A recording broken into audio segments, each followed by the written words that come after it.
is Chantel back again with another video. So we're going to go ahead and proceed with creating a photo collage in Photoshop. So as you can see here, I have the images previously that we isolated and masked, similar to my first video. So if you haven't watched that, go ahead and go back to the first video and watch so you can learn how to do a photo collage, or actually how to isolate a image from a foreground. So what is a photo collage? A photo collage is a technique of composing a work of art by pasting on a single surface various materials not normally associated with one another, as newspaper clippings, part of photographs, theater tickets, and fragments of an envelope.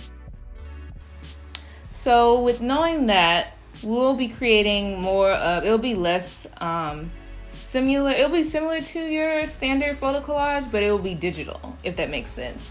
And this will be turned into a banner that could be used or placed on social media, maybe a Facebook page header, or a Twitter banner maybe. So with the pictures that we've already isolated from previous videos and that I just kind of did on the side, I'm gonna go ahead and just kind of I think there's a total of 4 pictures that I was given, or I thought was the best, and I'm just gonna go ahead and just play around to kind of see which ones would look best. These images will work well together and mesh as a collage. So as you can see, the picture on the left with the white boots, that one is kind of, I guess, not as symmetrical to the picture. So I'm just gonna go through and bring in one of the other pictures to kind of see how this would work with the rest of the photos. So I'm just gonna go ahead and go in and create my dimensions on the page.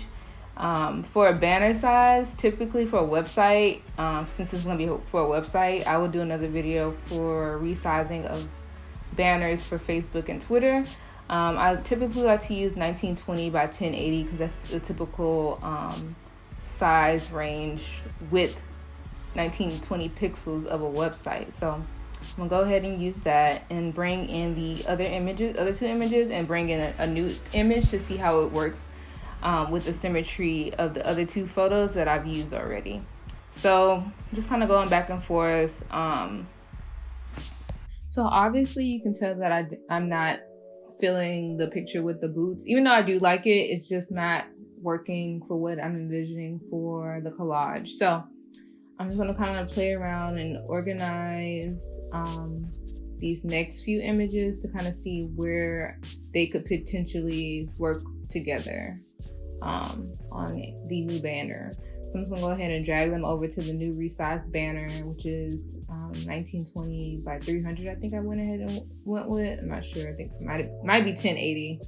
But I'm just gonna go ahead and drop in one of the images just to kind of see the alignment and symmetry of how all the other pictures will be matched up with it. So I'm gonna do that.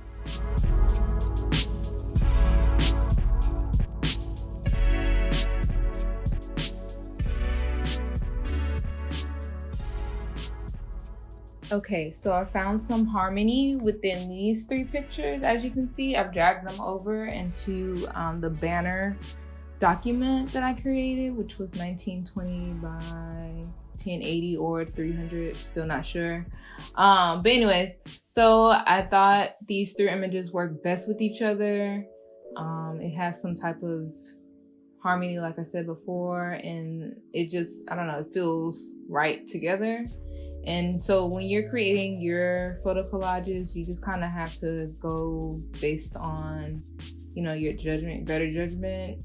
I mean, it doesn't necessarily have to be perfect, because when creating collages, they're kind of a composite of many different random things, or just many things put together. So, I mean, as long as you feel happy with what you're creating, that's all that matters. So I'm just gonna go ahead and add a background color based on the client's color palette, which is this kind of pink, a whole bunch of different neutral taupe colors. So I found the pink. I dropped one of the pink colors from her style guides and went ahead and dropped it in the background. So this is just the beginning steps of creating a banner. So we're gonna go ahead and add in the color shadow effects, similar to my second video I created on YouTube, which you can go back and view and learn more about that. So I'm just gonna go ahead and add, well, actually I'm gonna go ahead and create a duplicate layer of each image first. I'm going to name each copy so that I kind of keep everything in order within Photoshop in the layers, I mean.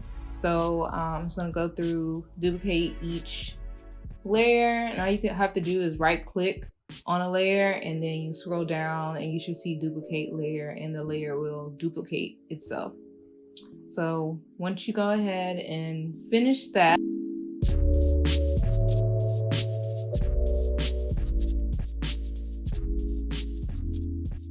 once we proceed with that, we're gonna click the first layer, which is called chair sitting. I don't know why I named it that, random, but anyways, the first layer, chair sitting, click on that. We're gonna go to the bottom right corner, we're gonna click our blending options. We're gonna go straight to color overlay, and we are gonna pick a color. So, I mean, at this moment, like I was saying, her palette is in between the mauves, not really mauve, but mauve, I guess, and tan and neutral and taupe. So I'm just gonna kind of pick a color that's near that. It doesn't have to be perfect. Once you select a color, you're just gonna press OK and duplicate the same thing to the other layers. In this case, I accidentally put the drop shadow layer on top, so you can just go ahead and click the layer and bring it behind the image so that you can see that layer shadow color effect.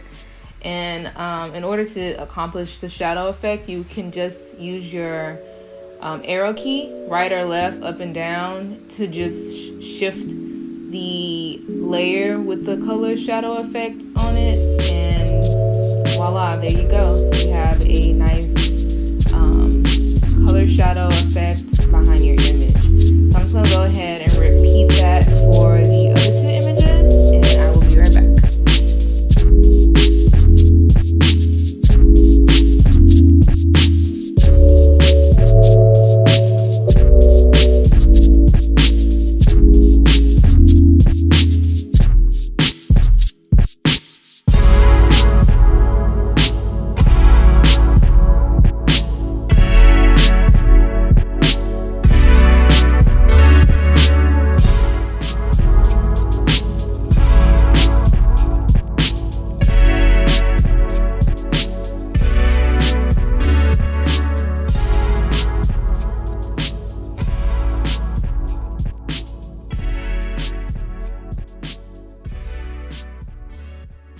Okay, so cool. We have the pictures with all of them having the shadow color effect. So we're just gonna go ahead and save, which is Control S.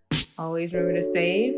So once you save, I think something cool that could be added to the banner or to like the final touch is text. I mean, this is not necessary, but you know, why not just try to see what it would look like. So I'm just gonna go ahead and type her name and see like what side of the banner I could put her name, or if it could just go in the middle, align with the images. So I'm just gonna go ahead and play around with lettering on the composition.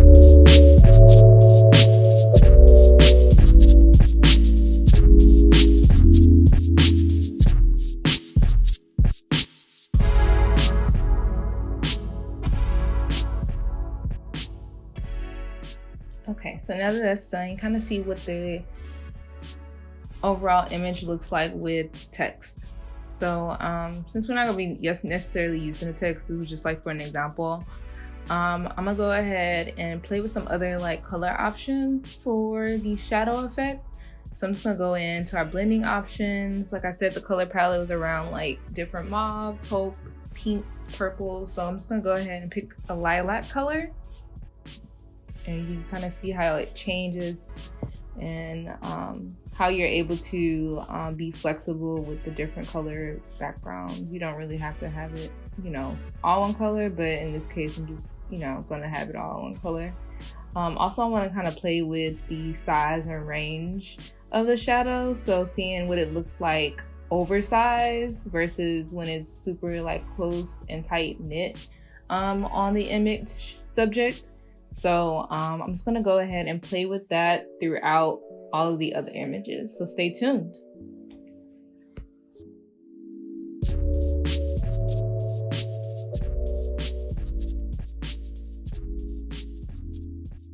Okay, so I think I've come to a stopping point where I feel comfortable with how it's looking, how the image is looking, and how also the color shadow effects are working together.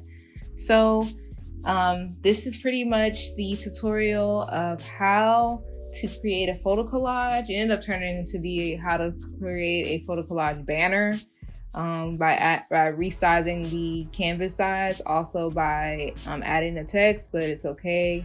Why not add a little extra spice to the tutorials here and there? Doesn't hurt. So you guys, thank you for staying tuned. I will leave the links to the other videos below in the description box as well. And also be sure to follow me on social media, connect with me, don't be shy. Feel free to reach out, send me a message, or tell me how the tutorial went for you.